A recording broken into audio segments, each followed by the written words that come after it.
E o nosso Jorge vai falar hoje sobre o objetivo da vida.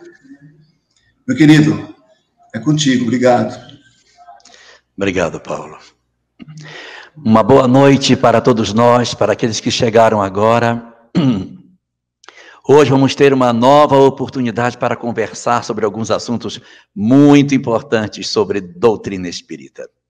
Na verdade, isso tudo acontece porque nós somos almas profundamente desatentas.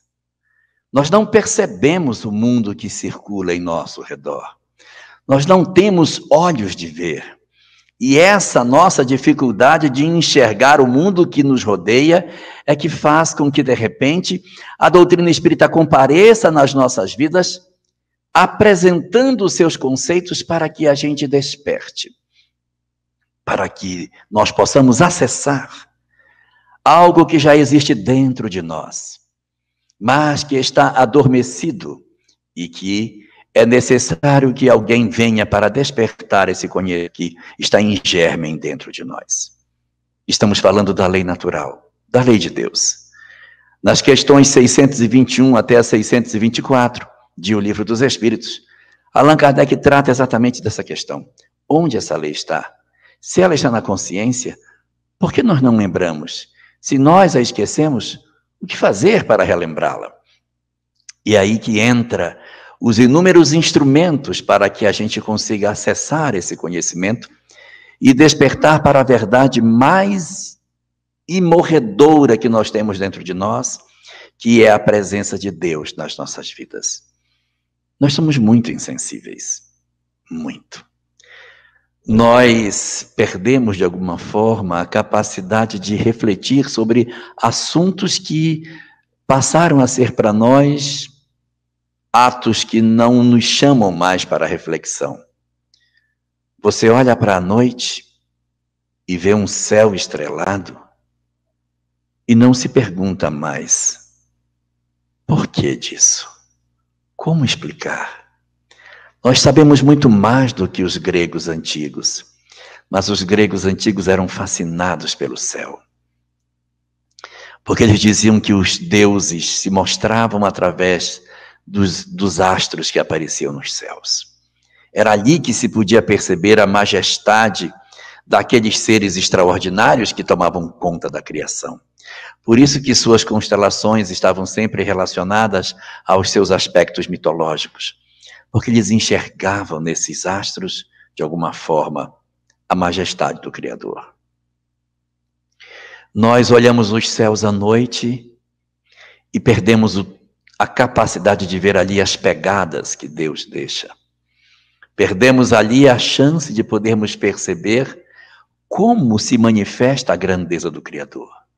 Nós ficamos presos muitas vezes nas nossas próprias dores, nas nossas próprias angústias e perdemos a capacidade de enxergar essas manifestações maravilhosas que Deus nos concede perceber. E é isso que vai fazendo a gente ficar assim, mais insensível, frio.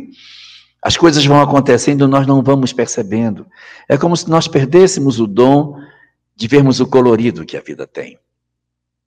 Olhamos em torno de nós uma multiplicidade de vidas impressionante, aves, peixes, mamíferos, répteis, a majestade da criação, a diversidade da vida, e nós não nos emocionamos diante disso. Nós perdemos o dom de nos emocionarmos. Até mesmo diante da vida que nasce, a gente perdeu o dom de ver isso. Porque se a gente fosse parar para pensar que nós todos temos um corpo físico que surgiu de uma única célula, ninguém consegue explicar isso.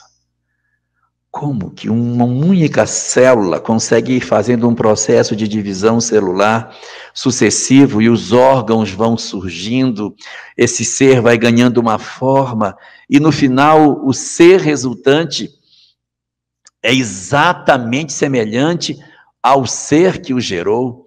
É uma coisa muito impressionante essa capacidade que a gente consegue perceber da vida que se manifesta em redor dos nossos passos. É fascinante tudo isso, mas por algum motivo nós perdemos esse dom de enxergar. Nós perdemos a capacidade de ver.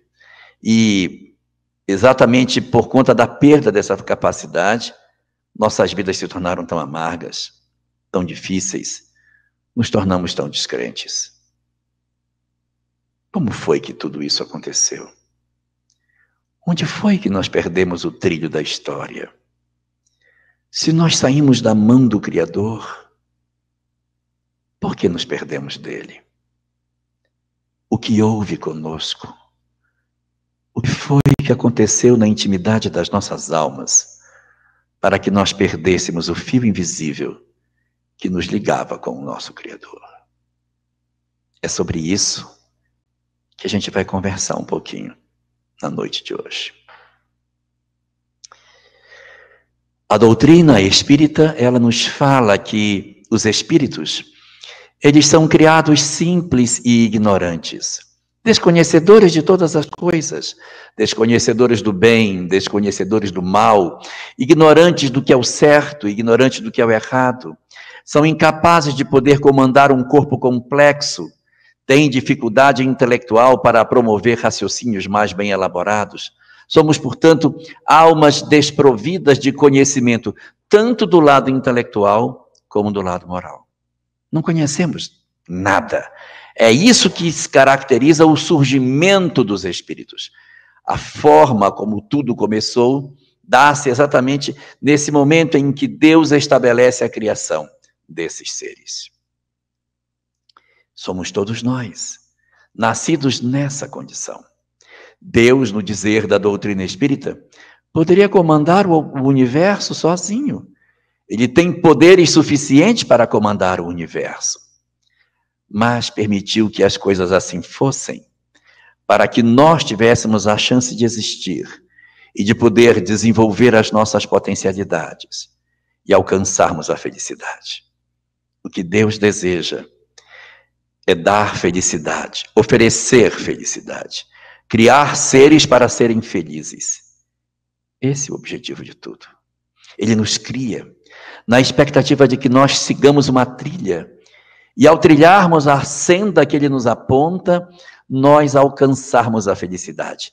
E nesse processo de construção, nesse caminho que nós fazemos na direção da felicidade, nós vamos ter uma chance de ajudar aos que estão à margem do caminho.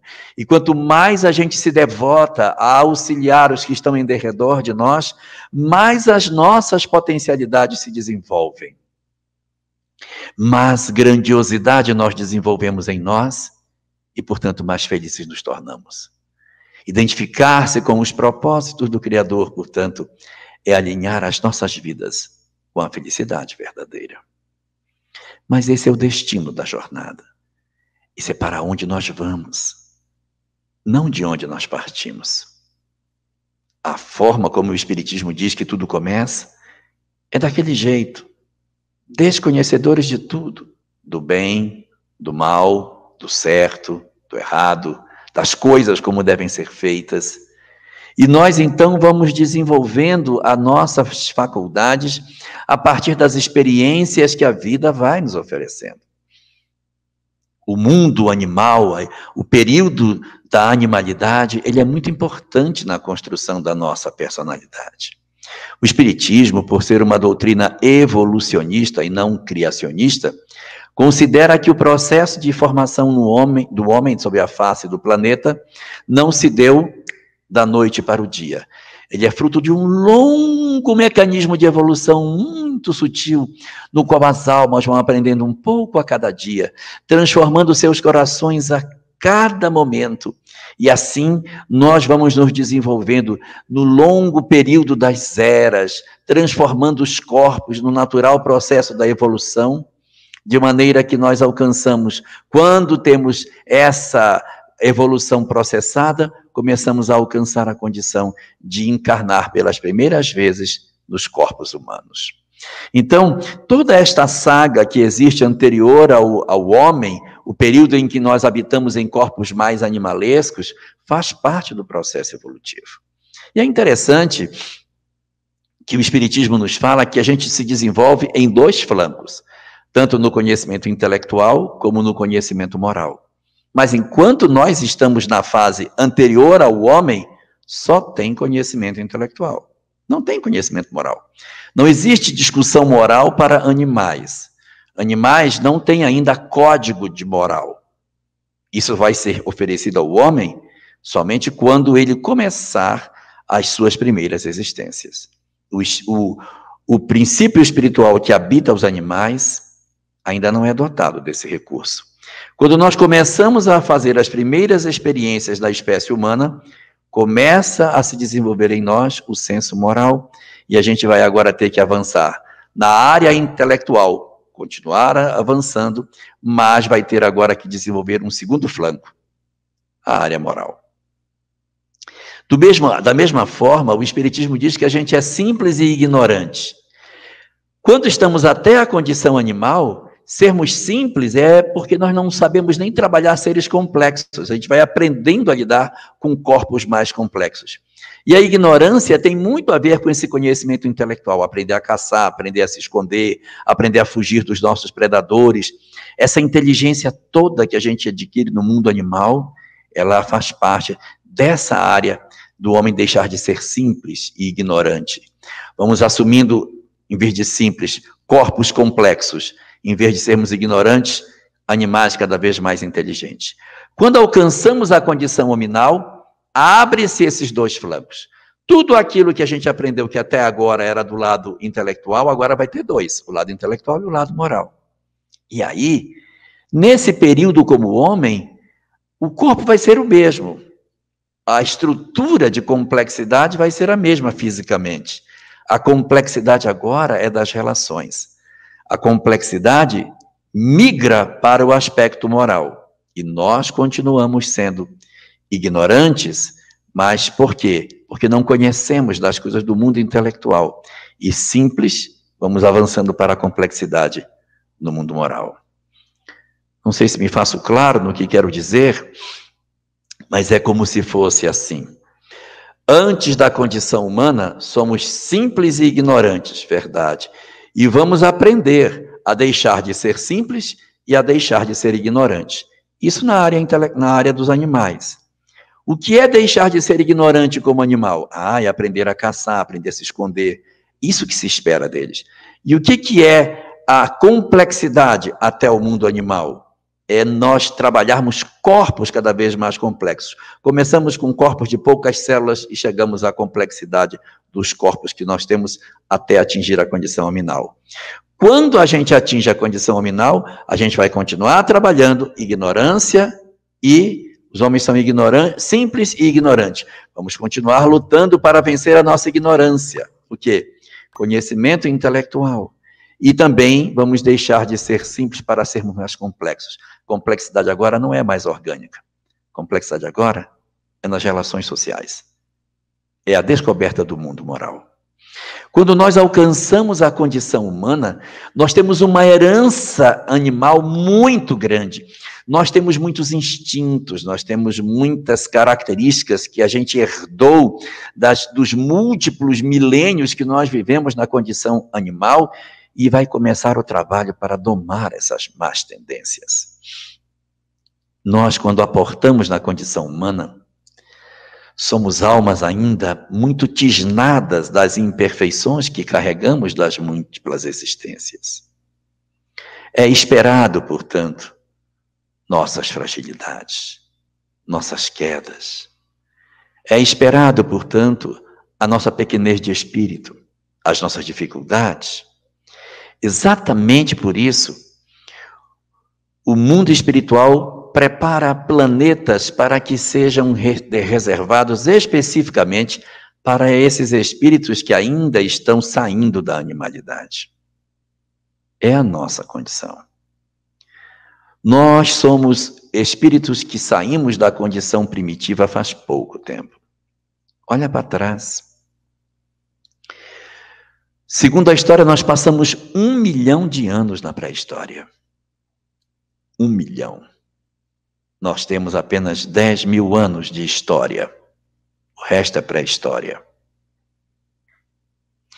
Então, se nós temos 1 milhão de anos na pré-história e temos apenas 10 mil anos, nós temos 1% da nossa história apenas vivido nessa condição. 99% da história do homem foi vivido no período da pré-história, marcado pela violência, pelos instintos. Nós estamos agora iniciando a construção das nossas verdades, da revisão dos nossos conceitos. Nós, como diz o Livro dos Espíritos, nós estamos muito mais perto do princípio do que do fim. Nós não somos almas tão grandiosas que a gente diz, nossa, já estamos muito perto da evolução, da perfeição. Nós não estamos, nós estamos muito longe. Nós estamos mais perto do princípio do que do fim. Nós estamos no jardim da infância. Eu lembro do meu filho mais novo, que quando tinha 6 anos de idade me perguntou assim, pai, eu já sei somar, eu já sei subtrair, eu já sei multiplicar e já estou aprendendo a dividir. Eu já sei ler tudo. Eu vou continuar indo para a escola para aprender o quê? Então, você percebe nessa hora que, pela nossa visão de mundo, saber aquilo que ele sabia aos 6 anos era o horizonte da verdade. E às vezes a gente tem essa sensação, nós já sabemos tudo. Não. Somos almas ainda muito envolvidas com uma série de conflitos, e os nossos conflitos se expressam exatamente por essa dificuldade de perceber o Criador. Olha para a nossa sociedade, uma sociedade egoísta, orgulhosa, que dorme tranquila enquanto outros morrem de fome, que é capaz de ler os seus livros de história e não se envergonhar da quantidade de sangue que já foi derramado. Uma sociedade que parece não aprender com os seus próprios erros. Uma sociedade que, apesar de toda a tecnologia que desenvolveu, questiona sobre a sua própria existência. Uma sociedade em que o homem não sabe sequer o que ele é. Ele não sabe o que ele é, ele pensa que ele é o corpo de carne. Que maior ignorância nós poderíamos ter do que essa? Que maior prova de que nós somos seres ainda primitivos nós poderíamos dar, se não essa, de que o homem não sabe nem sequer saber o que ele é. Ele nem se interroga de perguntar, afinal, o que somos? Nem isso ele se pergunta. E coroando todas essas nossas manifestações de infelicidade, nós nos voltamos contra o nosso próprio Criador. É por incrível que pareça, Ele nos criou, nos concedeu essa saga extraordinária pelos diversos animais, deixou as suas pegadas no céu, na forma das estrelas, nos mostra um processo de reprodução absurdamente incrível, nos mostra uma diversidade de vida maravilhosa. E nós ainda dizemos, eu acho que ele não existe. Que prova mais nós gostaríamos de ter para que pudéssemos sentir a presença do Criador nas nossas vidas. E isso é tão curioso porque a humanidade, ela se estabeleceu sobre a face do planeta e ela se espalhou sobre a superfície do globo. E em pouco tempo havia comunidades humanas em diversos lugares do mundo. Havia homens no Oriente, homens no Ocidente, no Norte, no Sul, em ilhas isoladas. E em outros lugares continentais, a espécie humana se espalhou por toda a face do planeta. E todos os povos antigos, sem exceção, todos sabiam da existência do Criador. Todos os povos tinham essa informação. Ué, mas isso não é contraditório se nós somos assim tão primitivos? Como é que a gente tinha essa noção? Como é que a gente podia saber se nós éramos assim tão animalescos, tão desprovidos de inteligência, tão embrutecidos? Pois é. Mais uma vez encontramos aí a assinatura de Deus nas nossas vidas. O Criador se ocupa de não permitir que seus filhos fiquem órfãos. E Jesus o governador do nosso planeta, tem um trabalho diligente de oferecer os seus emissários nos diversos lugares do mundo para que em todo lugar exista religião. E por isso, não existe nenhum povo antigo que não possua religião. O que é isso?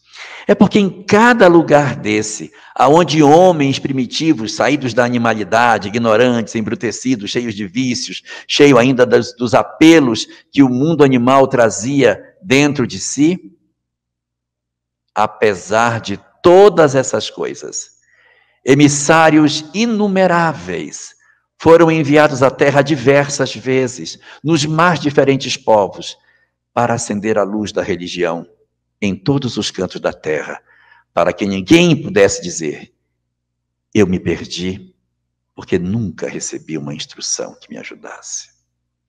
Nenhum espírito encarnado no planeta, veja a solicitude do nosso governador, nenhum espírito encarnado neste planeta pode dizer: nunca ouvi falar sobre isso. Encarnei na Terra e nenhuma vez ouvi uma mensagem que falasse sobre um Criador ou algo parecido. Existem 4 verdades religiosas que todos os povos antigos ouviram, sem exceção.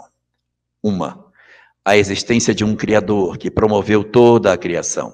Ainda que seja politeísta, monoteísta, pouco importa, mas em todas as religiões há sempre a ideia de seres extraordinários que criaram o mundo em que vivemos. Em todas as partes do planeta, todas as culturas, todos os povos, todas as raças, essa verdade chegou em todos os ouvidos. Segunda verdade impressionante que também todos nós recebemos: a informação de que todos nós somos dotados de uma parte imaterial que sobrevive à morte. Esse é um conceito extremamente impressionante, porque a ideia de um Criador, ela poderia a gente ter tirado, porque via uma criação que não era nossa, via a chuva, via o sol, então deveria atribuir a alguém aquela feitura. Mas todos os povos da Terra chegarem à conclusão que nós temos uma coisa imaterial, que quando morre essa coisa sai de nós e continua viva. Isso é impressionante demais. Não existe quem consiga explicar isso, se não recorrer a um plano espiritual, a um plano divino que se debruça sobre os homens para não deixá-los órfãos e oferece a informação para que eles nunca tenham sede de paz, para que esses homens nunca tenham carência de conhecimento espiritual. O nome desses mensageiros mudou ao longo do tempo. A forma como eles apresentaram muda, não importa. O que importa é a mensagem e não o mensageiro. Então sempre se disse: há um Criador, há uma criação. Segundo, há uma alma em nós. Desde a pré-história se sabia disso. Enterrava-se as pessoas com seus objetos pessoais, porque o morto voltaria para pegar seus objetos, porque estaria vivo. Então a ideia da imortalidade estava dentro de nós, era uma ideia praticamente inata na criatura, porque os mensageiros anônimos, seus nomes não estão registrados na história, mas apareceram entre os aborígenes, entre os nossos índios, entre os astecas, os incas, os maias, entre os povos antigos, qualquer um daqueles que os livros de história citarem, todos, sem exceção, receberam esses mensageiros. Alguns têm nomes ilustres, outros nem tanto. O que importa é a mensagem. Terceiro ponto que todas as religiões antigas traziam. Além da ideia de Deus, ou de deuses, além da ideia de que a alma existe, havia uma terceira coisa que era presente em todas as doutrinas. Esse Deus, ou esses deuses, que criaram a tudo, inclusive a alma, tinha um código de conduta que nós deveríamos seguir. Há um código, você tem que fazer isso para seguir.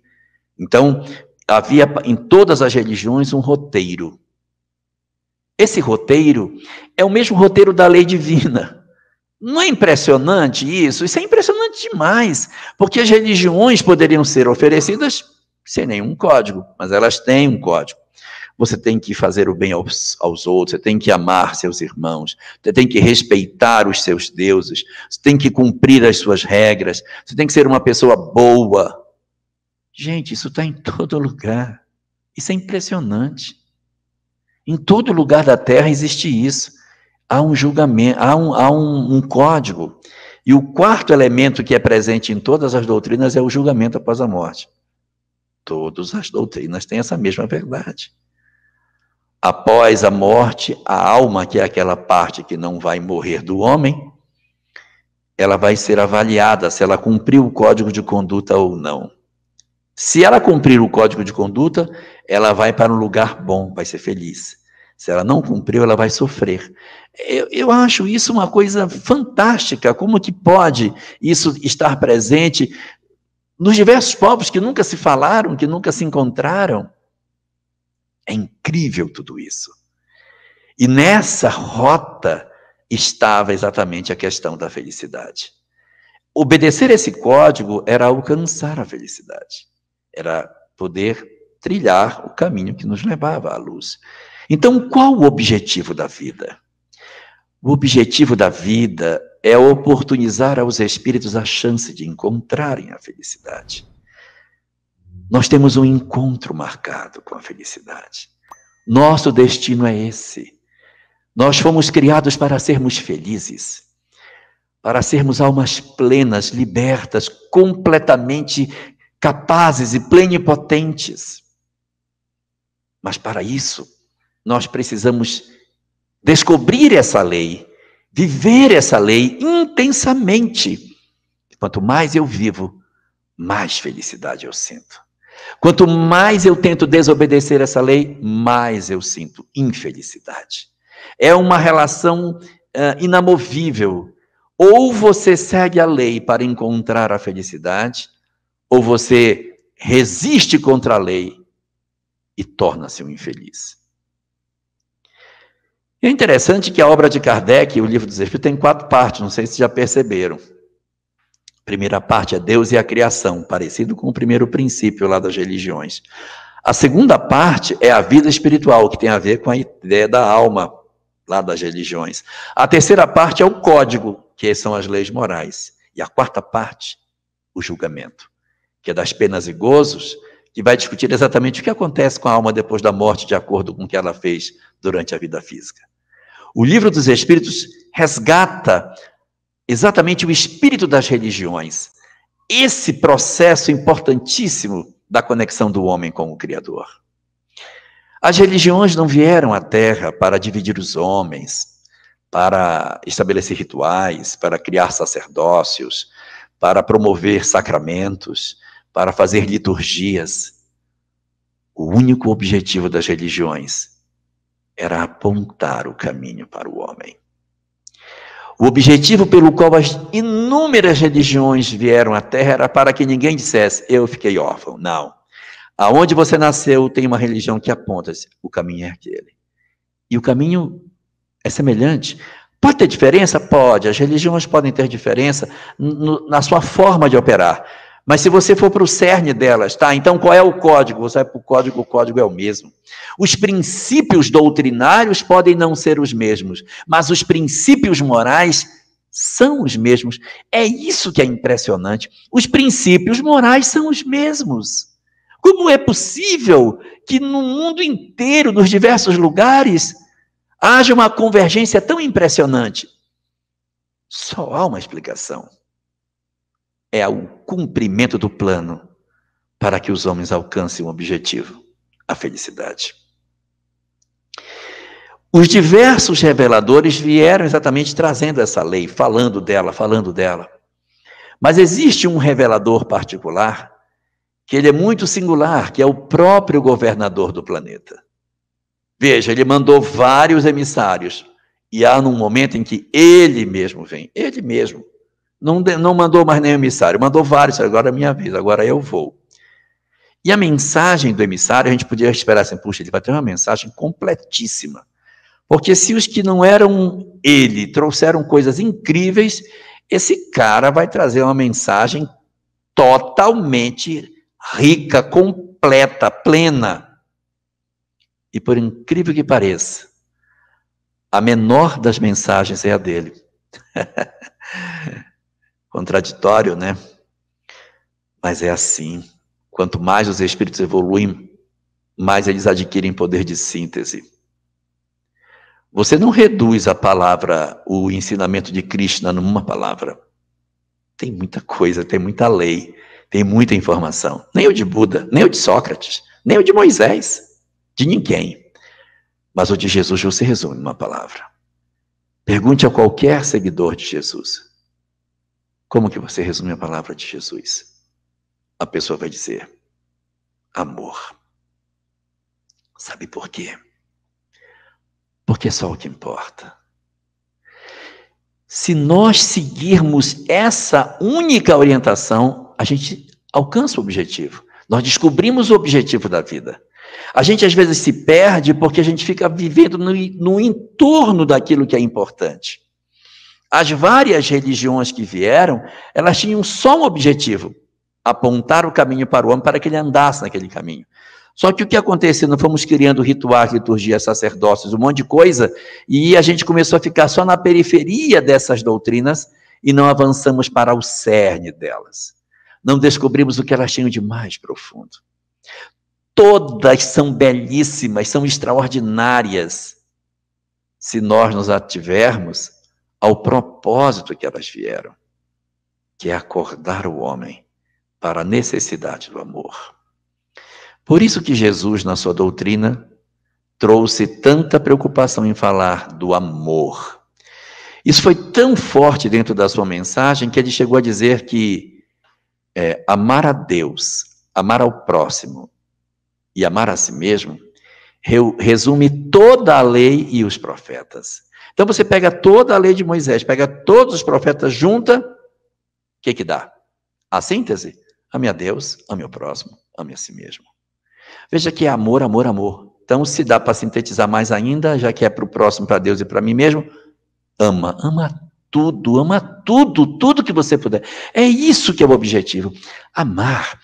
O animal não é capaz de fazer isso. Só quem é capaz de desenvolver o sentimento do verdadeiro amor é o homem. O maior de todos os sentimentos. É o passaporte para os mundos superiores. Então a gente sai da animalidade. Experimenta nos planetas como o nosso, para que a gente consiga despertar a consciência. Nós estamos vivendo muitas vezes e não estamos percebendo que estamos vivos. E por conta dessa nossa resistência, a gente acaba se atrapalhando nas próprias pernas. As encarnações passam, a gente evolui muito pouco, tropeça nas mesmas pedras, não consegue avançar. Os planetas vão dando as oportunidades, a gente não vai aproveitando, os tempos vão chegando, o tempo chega. Porque os planetas, eles têm um prazo para oferecer as oportunidades. Findo esse tempo, se você aproveitou a oportunidade, você continua nele para a próxima etapa evolutiva que esse planeta vai passar. Mas se você não aproveitou, não tem como você ficar. Naturalmente, quando você percebe que você não está aproveitando, você precisa correr com a descoberta do quê? Do amor, para você permanecer nesse orbe. Se você não fizer isso, você não poderá permanecer aqui. E aí você migra para outro lugar para continuar o seu processo evolutivo. Não é castigo, não é punição, e nós não podemos entender que isso se dá com um sentimento de punição de Deus para conosco. Como se ele estivesse com raiva. Diz, você não aproveitou? Eu vou expulsar você, vou degradar você. Muitas vezes as almas que experimentam isso, elas dizem, eu fui degradado, eu fui expulso de um paraíso. Mas no fundo é natural para o processo evolutivo. É como dentro da escola, o aluno chega no final do ano, se ele não aproveitou as lições, a professora precisa fazer com que ele retorne para repetir o mesmo ano letivo, para que ele aproveite, para que ele não se perca, senão ele não vai aproveitar o ano seguinte. Precisa voltar para rever as lições. Como nós estamos na alfabetização, precisa voltar para se alfabetizar de novo.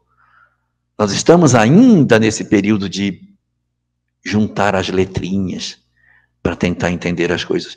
Nós ainda não conseguimos fazer a leitura espiritual das coisas. A gente vive no nosso mundo e não faz a leitura espiritual daquilo que nos acontece. Por isso que somos analfabetos. Se nós fôssemos capazes de ver a nossa família e fazer a leitura espiritual do que acontece em casa, aí se poderia dizer, está alfabetizado espiritualmente. Quando eu estivesse no meu ambiente de trabalho que desse uma confusão, eu dissesse, perturbação espiritual. Isso aqui é um processo obsessivo. É uma armadilha das trevas. É uma proteção dos bons espíritos. Então, se eu conseguisse ler os fenômenos que se passam comigo pelos olhos do espírito, tudo que se passa, eu dizer, isso aqui tem uma perturbação, isso aqui é uma coisa boa. Se eu conseguisse fazer isso, eu poderia dizer, estou alfabetizado. Mas eu olho e não leio. Eu vejo as coisas, mas não consigo ler. Então, é por isso que digo que nós ainda somos analfabetos. Se nós nos alfabetizamos, a gente imediatamente lê as coisas como elas são, sem muito sacrifício. Por exemplo, olhe para cá e não leia. Experimente não ler. Consegue? Não consegue. Olhou, leu. Sabe por quê? Porque se alfabetizou. Nós não somos alfabetizados. A gente olha e não consegue ler. É por isso que somos almas ainda tão sofridas, porque o nosso processo de crescimento está muito atrapalhado. Nós ainda não percebemos o objetivo da vida. Entramos e saímos das religiões na expectativa de que seja o culto exterior que a gente vai ali buscar. Lê do engano. O grande objetivo de estarmos ali é que aquela religião, independente de qual seja, desperte em nós a compreensão dessa lei. Que a gente acorde para o propósito da vida, que a gente consiga se transformar, consiga mudar e promova a nossa felicidade verdadeira a partir da identificação das nossas vidas com aquilo que o mundo espiritual nos aponta. Então existe dentro da literatura espírita um conceito muito falado, que é a necessidade do autoconhecimento. Sim, nós precisamos nos autoconhecer. Mas muitas pessoas acham que o objetivo da doutrina espírita é o autoconhecimento. Errado. O espiritismo não tem por objetivo o autoconhecimento. O objetivo da doutrina espírita é despertar as almas para que elas se transformem. E o que é essa transformação? É a iluminação interior, é a compreensão das coisas, para a gente mudar. Enquanto eu não conseguir fazer isso, eu passo pela vida sem perceber. A gente passa como se estivesse dormindo. Eu vivo uma existência inteira preocupado com as coisas materiais, sem preocupar com as coisas espirituais. Não olho para o céu, não vejo que existem estrelas, não me questiono sobre isso. Vejo o bebê nascer, não me questiono. Vejo a vida que vive em meu redor, não questiono. Olho as diferenças sociais, nada faz eu me questionar. Eu vivo somente a vida material. Aí eu desencarno, faço outra existência, e assim eu vivo existências afora, sem perceber a majestade daquilo que é o mais importante, que é a vida espiritual. Somente quando nós descobrirmos a importância das questões morais para nós, é que poderemos dizer que começamos a entender a vida. Antes disso, ainda somos crianças espirituais, analfabetos, tateando no escuro, querendo entender aquilo que ainda não somos capazes de compreender. É por isso que é tão importante que a gente consiga fazer esse processo de transformação moral. Nós precisamos fazer a transformação moral para que a gente vença essa nossa imperfeição. A transformação moral é exatamente essa redescoberta dos objetivos da vida. Eu dizer, gente, eu não posso mais ter isso. Só que para que eu tenha essa compreensão, eu preciso estar com clareza de que isso não me satisfaz mais. Eu não me sinto mais feliz fazendo isso. Porque enquanto o mal nos atrai, é complicado você dizer, eu quero mudar se o mal ainda me chama. A gente precisa dizer, eu preciso mudar. É por isso que o autoconhecimento é tão importante. Porque o autoconhecimento me dá a condição de saber quem eu sou. Ou o que eu sou. Enquanto eu não sei o que eu sou, enquanto eu não sei que eu sou um espírito, eu não consigo mudar. Eu só vou mudar quando eu souber que eu sou um espírito. Se eu achar que eu sou corpo, eu tenho uma leitura. Mas se souber que eu estou aqui de passagem, atrás da felicidade, eu tenho mais força para poder vencer.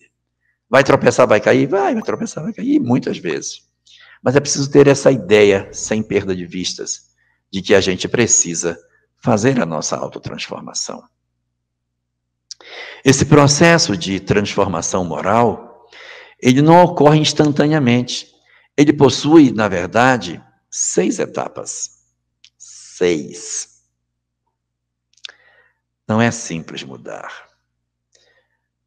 A primeira fase da transformação moral é o despertar da consciência. Enquanto o despertar da consciência não vem, você pode até seguir uma determinada receita de conduta, mas o coração não está convencido. O despertar da consciência é quando você diz, eu não me suporto mais.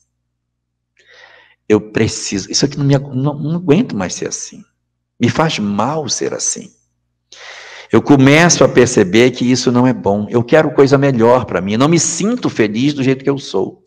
Quando esse momento de autodespertar vem para nós, vai começar o processo de transformação moral. Mas o primeiro é o despertar da consciência. Onde está ele dentro do Evangelho? É quando o filho pródigo diz assim, quantos trabalhadores do meu pai têm pão em abundância e eu aqui pereço de fome. Levantar-me-ei e irei ter com meu pai e lhe direi. Então, esse propósito, essa tomada de consciência, esse momento em que nós paramos, eu não posso mais ser assim. É isso que é o importante. Enquanto isso não acontecer, a gente vai vendo no automatismo. Eu posso até estar dentro da religião, vestindo uma veste sacerdotal, mas eu preciso sentir. Esse despertar da consciência é uma experiência singular com Deus. Se eu não tiver esse momento dessa experiência com Deus, não vai para frente. É aquilo que as pessoas dizem, olha, eu tive uma experiência com Deus. Essa experiência com Deus é exatamente o despertar da consciência. Algo veio e mexeu dentro de mim. Religião é excelente para fazer isso. Mas às vezes a gente está dentro da religião e não está fazendo. Despertar da consciência é o acordar do espírito para dizer, eu não quero mais isso para mim. Eu quero um novo caminho. Essa é a primeira fase. A segunda fase da transformação moral, que é a que vem depois que eu desperto, o despertar ainda não é pleno, é a vontade de querer ser diferente. É o desconforto com a situação que eu estou. Aí vem a segunda. A segunda, essa sim, é o autoconhecimento. Agora é que eu vou me autoconhecer. Porque depois que eu faço o despertar, a segunda etapa é essa. Autoconhecimento. O que seria o autoconhecimento? É eu não querer mais trilhar pelo caminho onde eu estava. É eu querer encontrar alternativas diferentes, porque aquilo não está mais me satisfazendo. Só que para isso eu preciso me perceber, eu preciso me observar. Para saber por que aquilo acontece comigo, se eu tenho que mudar em alguma coisa, o que eu tenho que mudar, o que está me incomodando. Eu começo a me utilizar como objeto de estudo. Eu fico me vendo, aí quando eu me aborreço, eu digo, eita, me aborreci, ó. Preciso refazer o que eu fiz. E aí você volta e desfaz. Em casa, por exemplo, você discute e trata mal alguém, depois, me excedi. Aí você volta, pede desculpa, ou às vezes... Quando é homem, né, que tem dificuldade de pedir desculpa, vai e diz assim, você quer que eu ajude você a lavar a louça? Que é a maneira que o homem tem de dizer, me desculpa da bobagem que eu fiz. Então ele vai tentar, mas isso é um bom progresso, é um sinal de que a pessoa está querendo voltar pelos seus caminhos. Na questão 919A de O Livro dos Espíritos, que trata sobre o autoconhecimento, a gente pode encontrar várias estratégias que são apresentadas ali, como ferramentas para promover o autoconhecimento. Se nós reunirmos o que tem naquela questão com o que está esparso em outras publicações espíritas, dá para a gente descobrir 7 estratégias de autoconhecimento. Como que eu faço para me autoconhecer?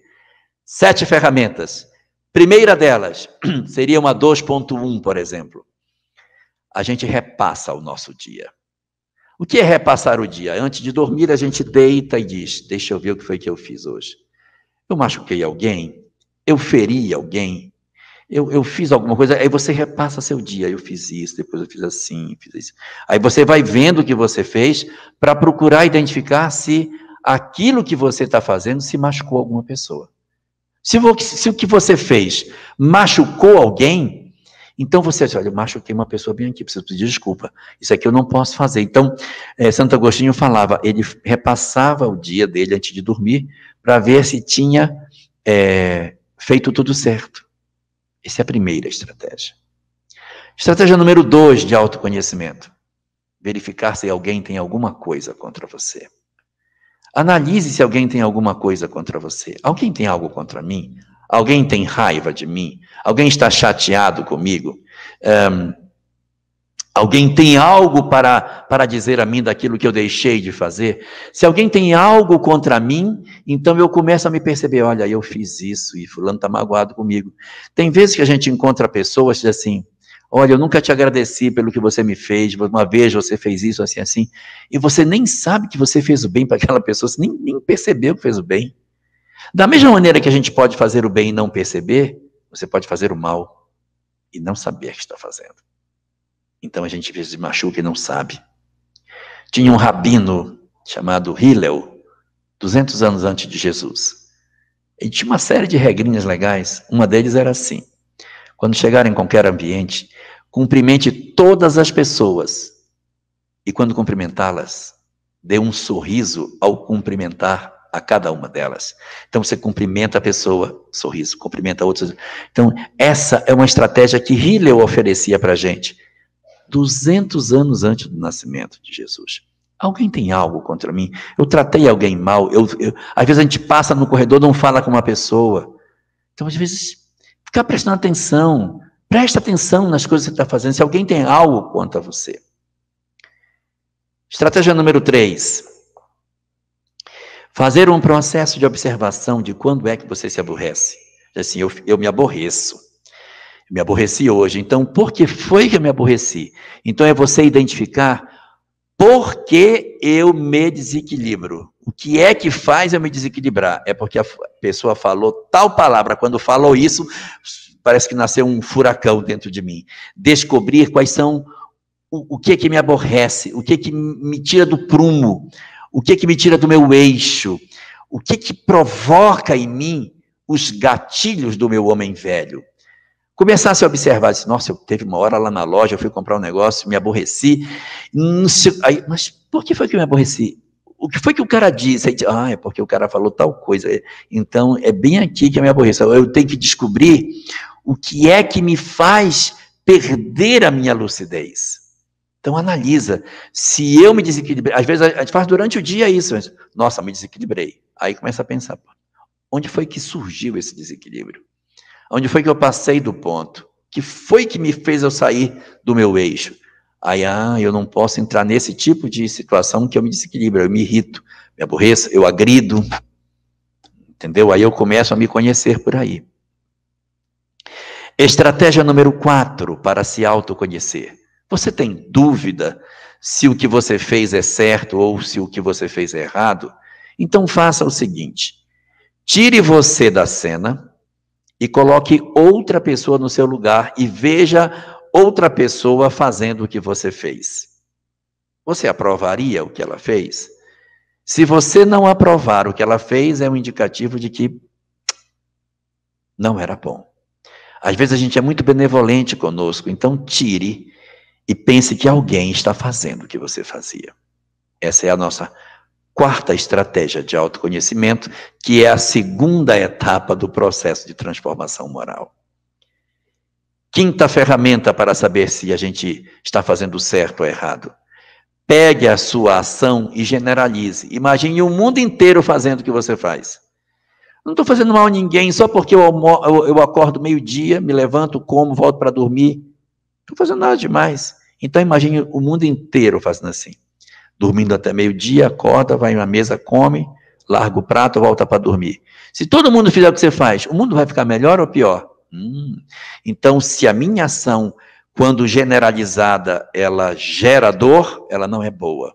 Então, a generalização do que fazemos, todos fazendo o que eu faço, é a 5ª ferramenta que eu tenho para saber se eu estou no caminho correto ou não. 6ª ferramenta para saber se eu estou certo ou errado.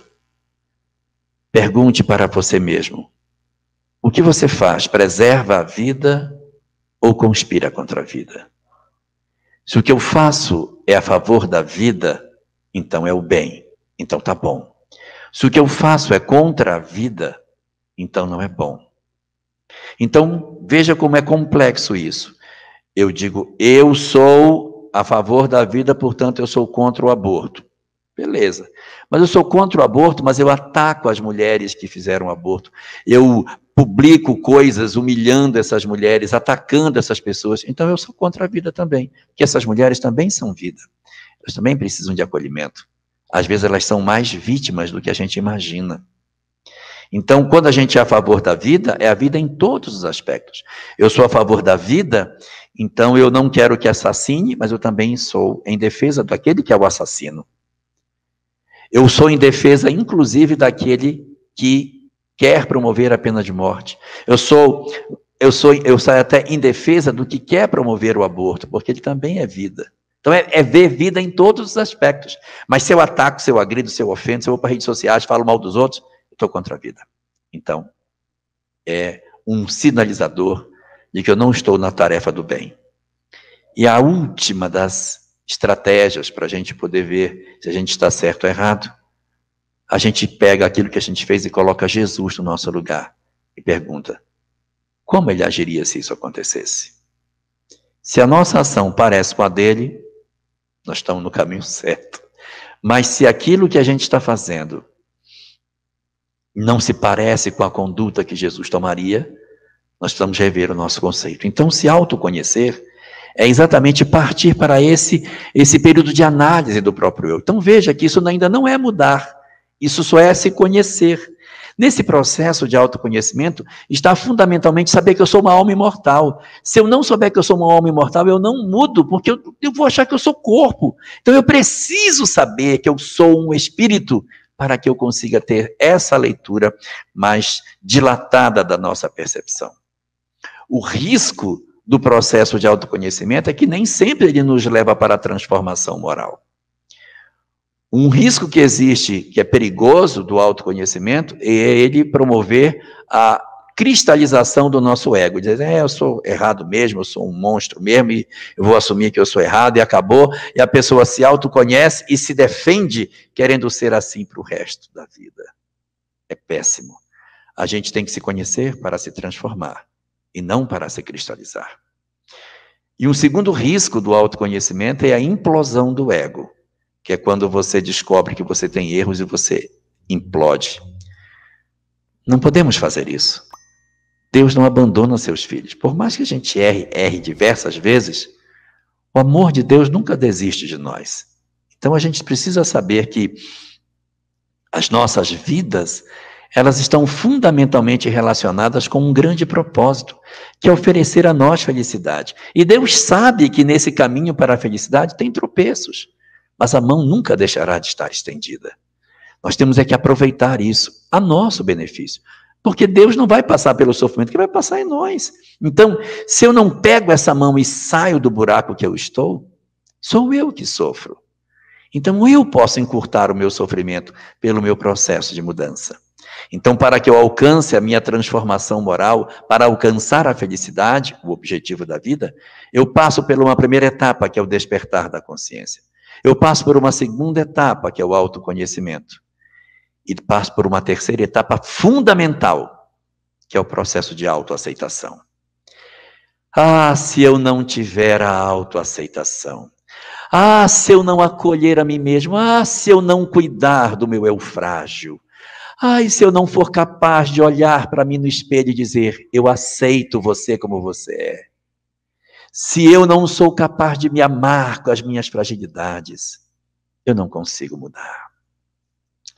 Eu preciso aceitar que eu erro, eu preciso aceitar que eu sou frágil, mas eu preciso aceitar que eu também sou forte e que eu sou capaz de mudar, que Deus não vai me abandonar e eu tenho que me acolher, me aceitar com as minhas feridas, com os meus machucados, com as minhas imperfeições, porque se eu não aceitar que eu sou assim, eu vou querer ser puro e perfeito, eu vou vestir uma capa de santo que eu não tenho, e mais na frente eu vou sofrer tanto, porque eu vou descobrir que eu não sou a pessoa que eu pensei que eu fosse. Então, acolha você, aceite que você erra. Aceita, eu erro, eu sou imperfeito, eu preciso de ajuda, eu sou um pobre de espírito, mas eu sou capaz de alcançar o reino dos céus, porque bem-aventurados os pobres de espírito, porque deles é o reino dos céus. Te acolhe, te aceita, para que você possa efetivamente fazer a mudança que você tem para fazer. Processo de autoaceitação, de autoacolhimento, é essencial para que a gente possa mudar. Se eu não fizer isso, se não fizer o encontro meu com o meu próprio passado, ou o meu encontro meu com o meu eu mais profundo, a gente não consegue caminhar. A gente põe um pano preto para o passado, um pano preto para o meu eu interior, aí não consegue mudar com muita facilidade. Se eu fizer o meu processo de autoaceitação, eu passo para a próxima das fases, a quarta fase. Essa é o que é o objetivo, é a mudança interior. É aí que você vai mudar. Porque só depois que eu me acolho, que eu me aceito, é que eu posso mudar. Então, a quarta das fases é a mudança interior. Aí eu consigo, não, eu já fiz isso, eu era assim, tá, mas agora estou vencendo, estou lutando, eu estou mudando. Aí eu consigo mudar, porque eu já despertei, eu sei o que eu quero, eu já me conheci, já me aceitei, agora eu estou pronto para mudar. Essa mudança vai levando a outras mudanças, a outras transformações. No livro Jesus e a Atualidade, o primeiro capítulo dessa obra é exatamente esse despertar da mudança interior. Eu faço uma mudança, nossa, me sinto tão bem, quero mudar mais, para ficar mais feliz. Aí eu mudo outro local. Nossa, gostoso, mudei. A gente vai aprendendo que mudar nos traz felicidade. E aí vai de mudança em mudança, mudança em mudança, a nossa vida vai se transformando e você vai sentindo cada vez mais prazer em ser diferente do que você era. E aí você alcança a quinta dessas fases. A quinta fase que está longe da gente atingir chama-se iluminação. É quando a gente se liberta das nossas imperfeições. É quando o homem vence as suas dificuldades. É quando a alma tornou-se luz. Brilhe a vossa luz, que a gente vence a pequenez e se descobre pleno. Descobre capaz de promover a felicidade dos outros e a nossa. E isso é fantástico, porque você percebe que você venceu as dificuldades que tinha. Mas eu disse que eram 6 fases, está faltando uma. É porque nós vivemos dentro de determinados conceitos que o Buda chamava de mandalas. Nós vivemos dentro de mandalas, dentro de círculos de conhecimento. Iluminar-se é quebrar o círculo. É romper a mandala. Eu tinha uma concepção de mundo mesquinha, eu achava que eu tinha que perseguir os outros, tinha que odiar. Aí eu digo, não é assim. Eu descobri que não é desse jeito, aí eu rompo essa mandala, eu quebro, eu me liberto, eu me ilumino, aí eu me torno uma alma livre. Porque eu estava preso na mandala, eu me liberto, sou agora uma alma livre. Vou viver na condição de alma iluminada e livre por muito tempo. Até eu descobrir que eu estou preso em outra mandala, só que maior do que a primeira. Vou descobrir que mesmo que eu tenha alcançado a iluminação, o caminhar da evolução é infinito. Liberto-me de uma mandala, estou preso em outra maior. Liberto-me de outra mandala, fico preso numa outra maior, indefinidamente. E é nesse grande mecanismo de crescimento que nós seguimos até os confins dos tempos, numa evolução infinita para alcançar uma felicidade sempre relativa, porque não existe da nossa parte o término da evolução. A evolução, ela é permanente. E por conta disso, o objetivo da vida é oferecer felicidade e mais felicidade e mais felicidade. Esse é o propósito de todas as coisas. Nós não estamos abandonados. Existe uma mão majestosa tomando conta de todos nós. E o amor de Deus reúne a todos os seus filhos. A terra é mais uma escola bendita de aprendizado. E nós, seus alunos, alguns mais rebeldes, outros menos, no grande propósito de aprendermos o caminho do amor para sermos verdadeiramente felizes.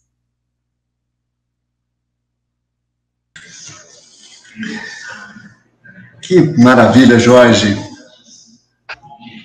Maravilhoso. Muito obrigado, viu? Muita gente aqui comentando, elogiando e agradecendo. E enquanto você falava, eu me lembrava do rap da felicidade, que diz: eu só quero é ser feliz, andar tranquilamente na favela em que eu nasci. Então, acho que para a maioria das pessoas, se nós perguntarmos qual é o objetivo da vida, vão responder: eu quero ser feliz, eu quero felicidade. E é, de fato, o objetivo, né? Mas tem um caminho a ser trilhado aí, como você muito bem explanou, né?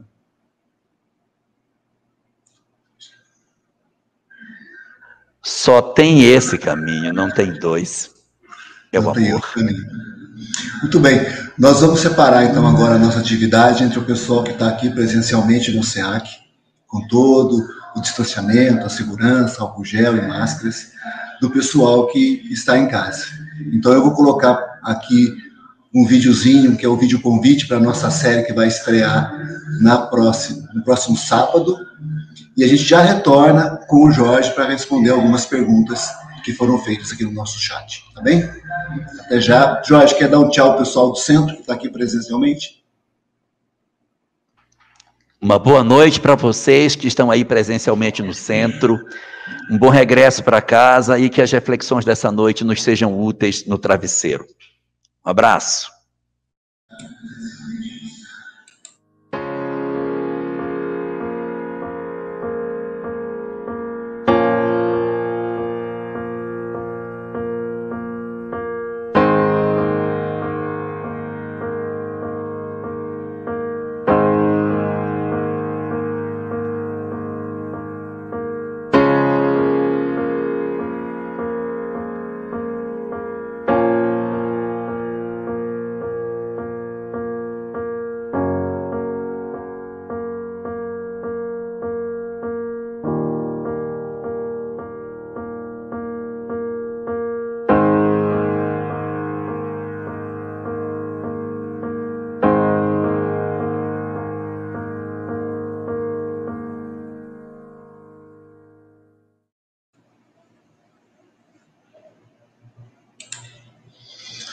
Muito bem, estamos de volta agora somente com o pessoal que está online, e é a grande maioria que está online.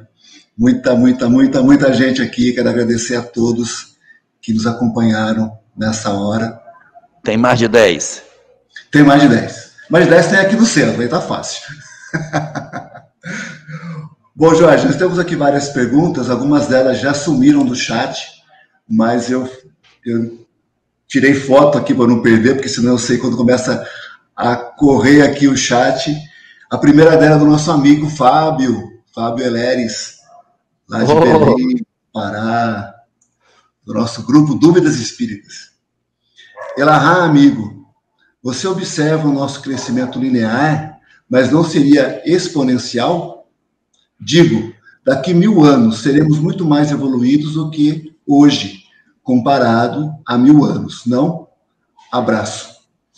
Podemos evoluir mais rápido ou não. Estacionar em todos os aspectos não conseguimos, porque pelo menos um aspecto a gente desenvolve.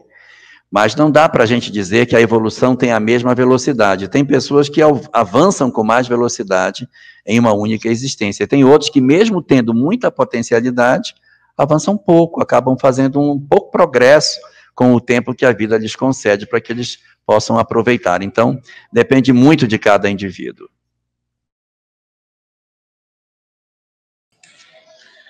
A outra pergunta é da Calita.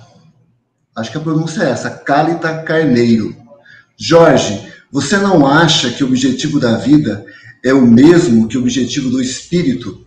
Reencarnar para evoluir? Na verdade, a reencarnação é o método, mas o objetivo é o destino, né? Então, o caminho é a reencarnação, mas o objetivo é a felicidade. Quando eu alcanço a felicidade, eu não preciso mais reencarnar. Mestre, o que eu devo fazer para alcançar a vida eterna? A vida eterna não precisa voltar mais. Aí, o que é para fazer para alcançar a vida eterna? Amar a Deus, amar ao próximo, amar a si mesmo. Amar. Então, o caminho para a evolução é a reencarnação. Mas o destino da jornada é a felicidade. Perfeito. A Maria Aeli, a nossa amiga, ela é conchalense, mas está lá em Jaciara. E ela faz a pergunta seguinte: as pessoas que desencarnaram precocemente teriam prejuízo no processo evolutivo? Digo isso porque na infância e juventude, comumente, não nos debruçamos sobre a religiosidade.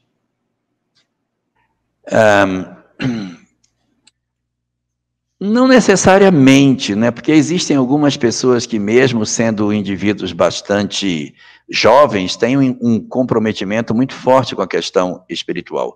O judaísmo chama isso de Brit Zahav, aliança de ouro. É quando jovem, você tem uma vida espiritualizada. Então, nós temos muitas pessoas que têm essa característica, que apesar de jovens, possuem um chamamento muito forte na questão espiritual. E já outros que não têm. Então, o tempo de vida na Terra nem sempre está muito relacionado com essa questão de conexão.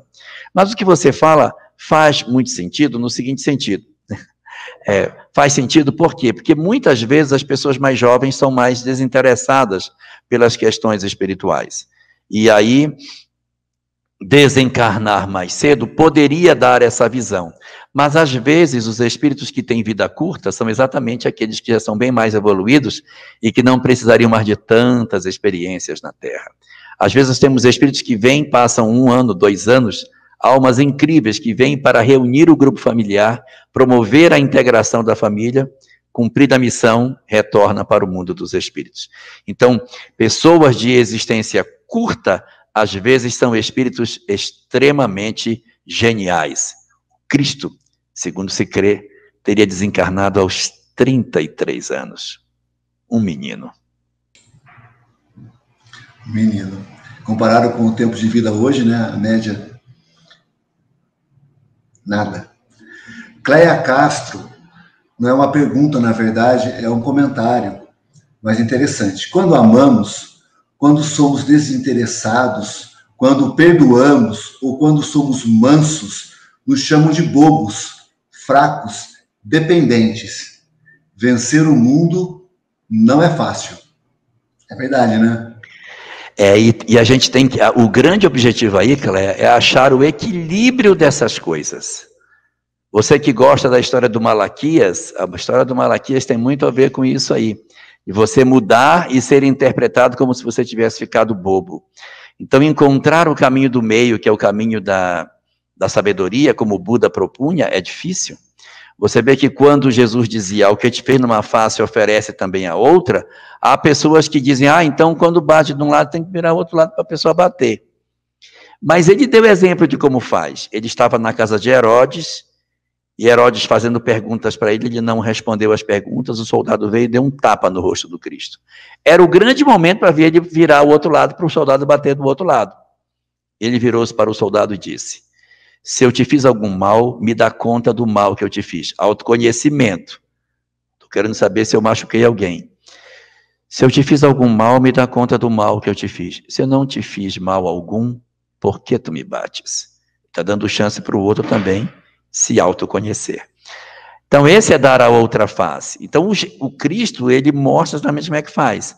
Você é bom, mas você não é subserviente, porque subserviência não é virtude. Humildade é virtude. Então, você tem orgulho de um lado, subserviência do outro. No centro está a virtude, que é a humildade.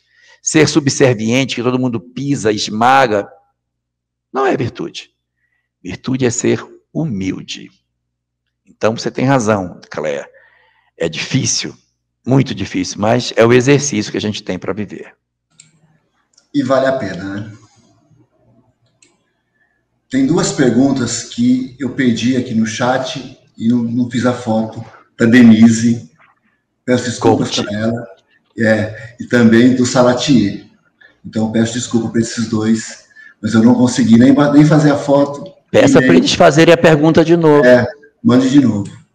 Mas a Marlene Rosa pergunta, Jorge, como elucidar a questão de que ser feliz não é somente ficar livre dos problemas? Ela é de Uberlândia. Ah, porque a felicidade ela está dentro de nós, não está do lado de fora. A gente muitas vezes assim, eu queria tanto morrer para acabar com esses problemas. Não vai mudar, porque é um estado de alma. Estar em paz consigo mesmo não é ficar livre de problemas. Jesus está cheio de problema. Uma conta de um planeta com o jeito que está hoje está complicado pra caramba. Então tem muitas coisas, mas ele sabe que isso faz parte do processo evolutivo. Se eu não me engano, é a questão 976 de O Livro dos Espíritos, a questão que diz que os espíritos superiores são felizes, apesar do sofrimento nosso, porque eles sabem que esse sofrimento tem um objetivo educacional, e que vai passar, ele é temporário, ele não é um sofrimento que vai ser eterno, e ele é motivado por uma ação que a gente tomou e que vai ter a consequência para que a gente se reeduque. Então, eles trabalham, mas eles ficam como? Felizes? Não, eles trabalham para que os maus se tornem bons. Mas eles não se angustiam, porque eles sabem que isso faz parte do processo evolutivo. Eles vão atuar, tanto quanto lhes seja possível, na melhoria de todos, sabendo que isso faz parte do nosso natural processo de evolução. A Denise era essa aqui. A Denise essa é... Oh, Denise Balode. Jorge, já temos a capacidade de amar? Somos ainda tão egoístas? Tudo ainda fundado no interesse. É verdade, Denise. A gente tem muito egoísmo. E a gente vai andar devagarinho. A gente vai ter um egoísmo, depois a gente vai avançar para gostar da família. Depois a gente vai começar a ter um desenvolvimento de gostar da nossa comunidade. E a gente diz assim, olha, teve uma enchente, morreu um monte de gente, aí aparece a cena no jornal, do rio transbordando, aquele monte de gente indo embora. Aí, meu Deus, onde foi isso, pelo amor de Deus? Foi na China. Ai, graças a Deus. Quer dizer, se foi lá, não tem problema, porque é chinês, não tem problema se morrer, porque tem muito. É um sinal de que a nossa leitura ainda não se estende, mas se foi em Conchal, meu Deus, foi em Conchal. Aí a pessoa fica apavorada. Mas a gente vai ampliando progressivamente isso na direção do chamado amor universal. O egoísmo é um ponto básico, nós estamos ainda, muitas vezes, ainda no egoísmo. Outros já conseguiram avançar, já amam a família, deixa de comer para dar para um filho, deixa de fazer uma coisa para dividir com alguém, da família, mas não divide com o outro, mas só com os seus. Está num processo de crescimento. É o nosso ritmo, cada um numa dinâmica diferente. Isso mesmo. Jorge, a Celi Marjane, ela pede para que você explique novamente a quarta fase, que é a da evolução moral. Não, a quarta fase é da transformação, né? Tá. A primeira fase é o despertar da consciência. A segunda fase é o autoconhecimento. A terceira fase é a autoaceitação. Você se autoaceitar. A quarta é a mudança. É o mudar de hábito. Eu fazia assim, agora não vou fazer mais. É a tomada de decisão prática na qual você deixa uma conduta para fazer outra. Antes você estava só se conhecendo, se entendendo, se refletindo, mas de prático você não tinha ainda. Por exemplo, eu tenho um péssimo hábito, falar mal dos outros. Aí eu disse, puxa, não posso falar mal, não está certo, mas isso está muito errado. Aí é o despertar da consciência. Aí vem o autoconhecimento. Quando é que eu falo mal? É quando esse tipo de história eu gosto de ficar esticando, eu gosto de ficar contando. Eu gosto de ir pro WhatsApp para contar o que eu sei. A minha boca não segura, meu dedo não segura. Então eu preciso me autoconhecer. Aí é a segunda fase. A autoaceitação é você dizer, eu realmente cometo isso, eu realmente sou maledicente, eu não posso ficar assim, eu sou mesmo desse jeito, eu tenho que me aceitar como eu sou. E agora eu vou mudar. A quarta fase é quando eu digo, não vou mais falar mal dos outros. Agora eu já me conheço, já sei por que isso acontece, como eu posso me proteger de mim mesmo, sei que eu não quero isso para mim, vou mudar. Aí é a hora que eu mudo naquele defeito. Qual seria? A maledicência, mas eu tenho um monte ainda. Então, a iluminação só vai chegar, que é a quinta fase, quando eu mudar numa série de áreas. Por enquanto, eu estou falando só de maledicência. Então, é uma mudança interior, uma transformação num único ponto. Aí é a mudança interior. E haja área para a gente mudar, né? Meu Deus. Temos que nos pôr a caminho, né? A última, Jorge. A última que vai dar tempo de fazer, porque tem muitas outras aqui. Eita. Maritânia Tui. Jorge, somos espíritos ainda imperfeitos e ignorantes, mas já fomos muito mais perversos e cruéis na época de Jesus? Sim. Era um período em que não existia direitos humanos, se escravizava pessoas, se comprava pessoas, se dispunha sobre a vida de uma maneira muito cruel. Hoje, com todos os defeitos que a gente tem, existe uma lei.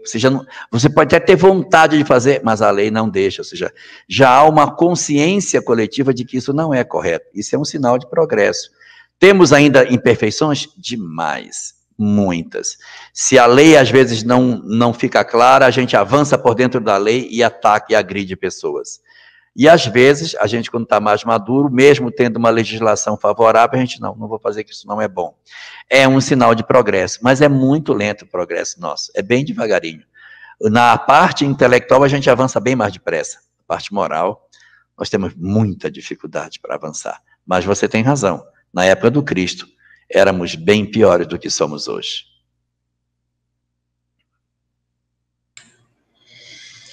Muito bem. Muita gente aqui, Jorge, agradecendo a você. Aqui o comentário da Cidinha Mota. A Cidinha tentou nos ajudar aqui na hora também dos itens, mas aí demorava um pouco para entrar. Mas agradeço a Cidinha, sempre colaborando, e ela está presente em todas também, né? Está pior que eu. Pinga Fogo, Café, Pinga Fogo de segunda, enfim. Um beijo para todos que estiveram conosco nessa hora e tanto. Quero agradecer demais aos amigos que fizeram conosco aqui a retransmissão, o pessoal da Rai TV, José Aparecido, ao Rubens, a Divina, o pessoal da Web Rádio Fraternidade, ao pessoal da TV7, ao Carlos da TV Serical e também o pessoal da Web Rádio Amigo Espiritual. Eu quero pedir para o pessoal que está assistindo a gente, entre nos canais, todos os canais que estão aqui retransmitindo, entrem lá. Se você não é assinante do canal, passe a assinar, se inscreva no canal, clique lá para receber a notificação, dê um like nos vídeos, que isso é uma forma da gente poder divulgar a doutrina. E o nosso canal aqui do SEAC, que é pequenininho, né, nós começamos a pandemia com 40 inscritos. Hoje nós temos mais de 800. Sério? E queremos bater 1000. E aqui estamos em centenas. Se cada um for lá e der se inscrever no nosso canal do SEAC, a gente passa de 1000 fácil hoje. Então é um apelo que eu faço a todos em agradecimento. E agradecendo também a todos que estão. Vamos bater essa meta. Vamos bater essa meta hoje, se Deus quiser. E eu também queria agradecer, então, as cidades, rapidamente, que eu vou ler. Eu sempre gosto de citar as cidades, porque é uma forma de prestigiar aos amigos que estão conosco.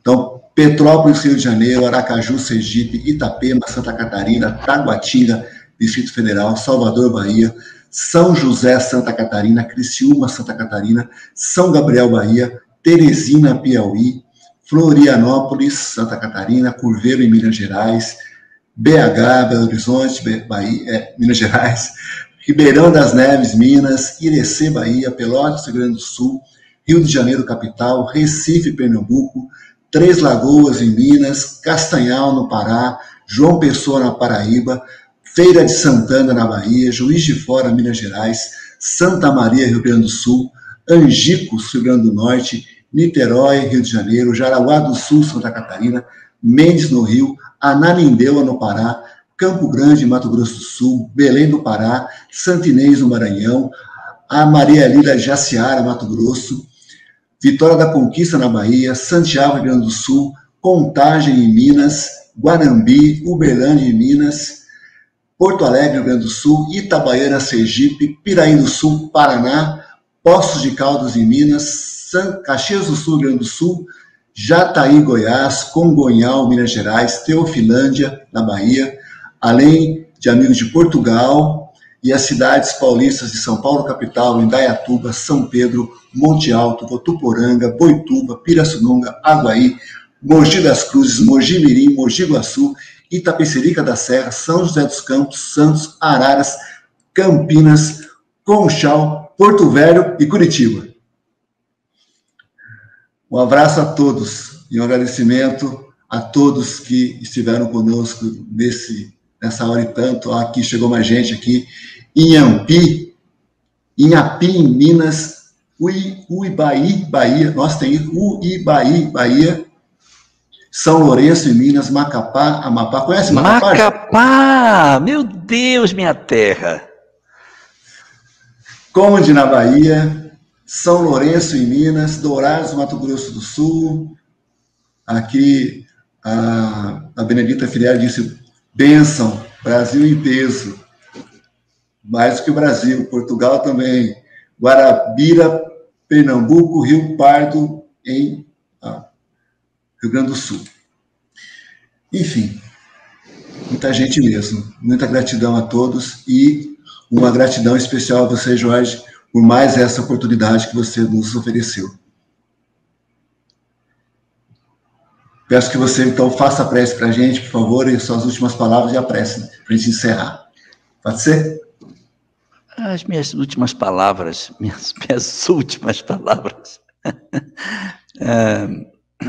assim, gostaria só de refletir sobre o fato desse investimento ter sido feito, né?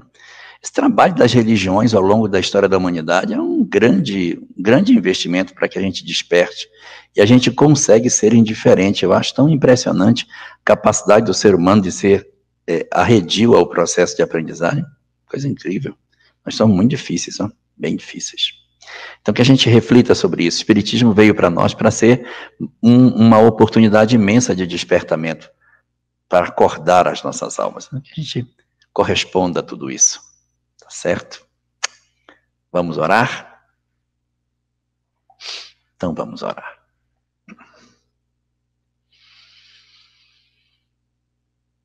Querido Senhor das nossas vidas, deita as tuas bênçãos de paz sobre os nossos corações aflitos.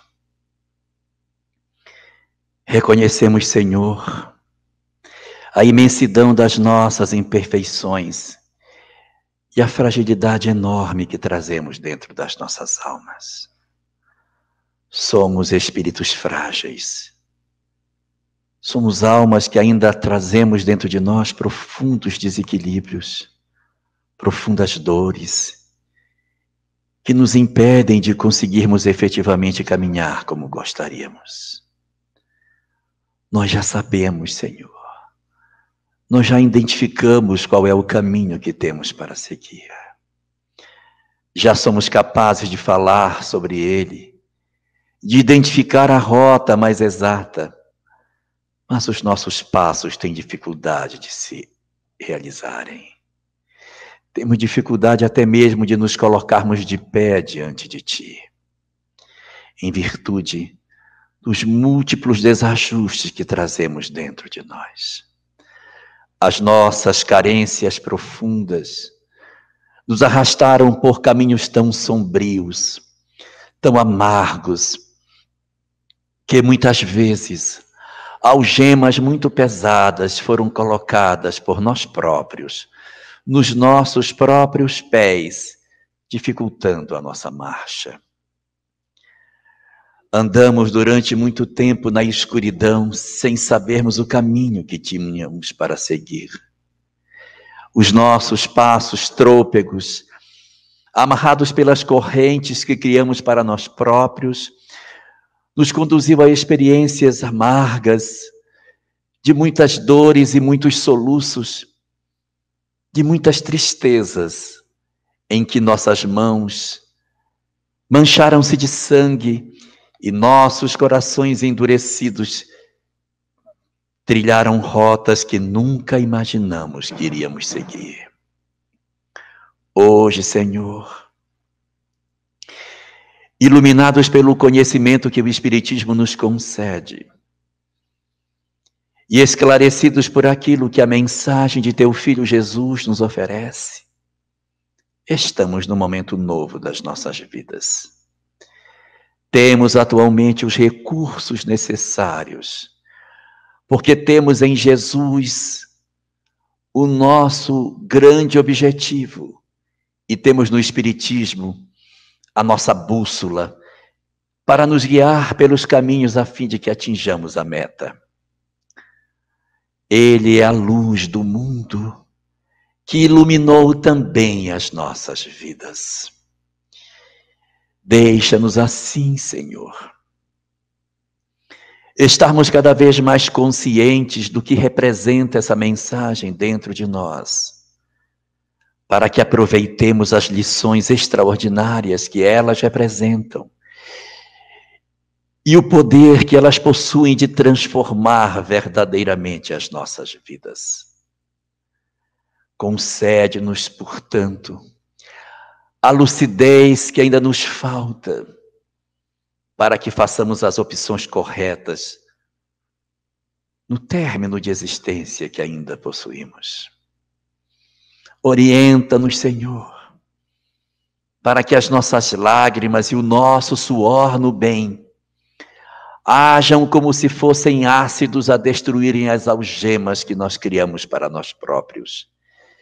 Que os nossos esforços, que o nosso suor do bem e as nossas lágrimas de renovação sejam capazes de dissolver essas correntes pesadas que impedem os nossos pés de trilhar.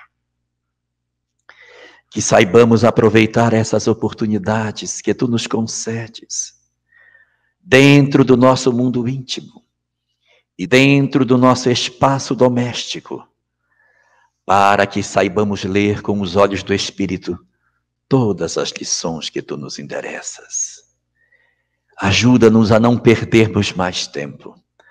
Ajuda-nos a sabermos aproveitar as lições que se escondem atrás de cada relação familiar que nós mantemos. Dá-nos assim a lucidez, Senhor, de entendermos que somos almas imortais a caminho da felicidade. Que tu és o grande destino das nossas vidas e que a felicidade nos aguarda, tanto quanto mais nos identificarmos com a tua lei. Por todas as lições que tu foste capaz de insistir que aprendêssemos, nós só temos a te agradecer. Só temos a te dizer muito obrigado pelo investimento que tu fizeste e continuas fazendo em nós. Ajuda-nos a corresponder a tudo isso, Senhor. A sermos almas identificadas com os propósitos superiores da vida. E assim, tornarmos, enfim, contados entre aqueles que te servem e que te obedecem. Que os nossos corações, a partir do conhecimento que tu nos concedes, possam finalmente se engrandecer, as nossas mãos possam se limpar, os nossos passos possam ser cada vez mais rápidos e os nossos corações plenos de ti sejam capazes de se identificar com a felicidade que tu queres nos oferecer.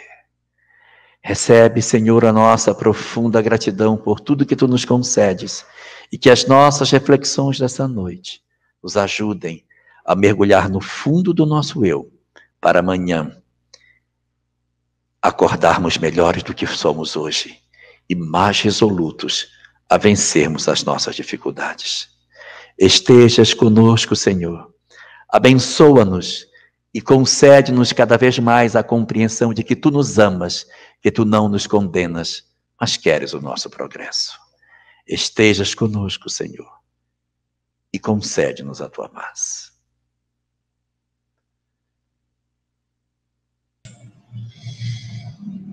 Que assim seja. Obrigado, Jorge. Que o objetivo das nossas vidas estejam cada vez mais alinhados com o objetivo de Deus para as nossas vidas. Gratidão enorme a você, a todos os amigos, aos amigos parceiros da retransmissão, e que nós possamos estar juntos em muitas e muitas outras oportunidades, se Deus assim nos permitir. Grande abraço, Jorge. Beijo a todos, fiquem com Deus, até a próxima, até sábado.